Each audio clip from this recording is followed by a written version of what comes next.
मी घेऊ थांबा जरा.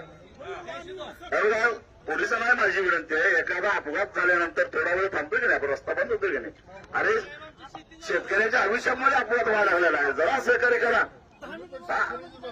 तुमच्यातले 80% लोक शेतकरीच आहेत, मला माहिती आहे. मला हे सांगतो, तुम्हाला तुमच्या माहितीसाठी सांगतो, खाली बसा हो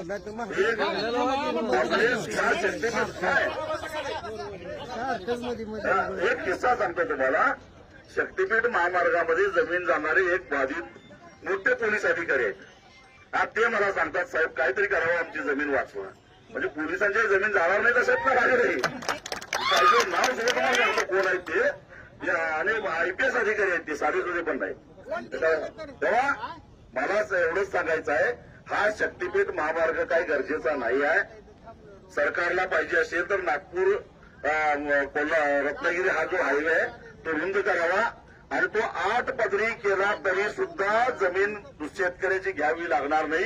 एवढी जमीन आधीच तिथं घेऊन ठेवलेली आहे, तो करावा. गोव्याला जा, कुठेही जा, करून देणार, बेमुदत करणार आहे. काय करणार आहे, काय करणार आहे?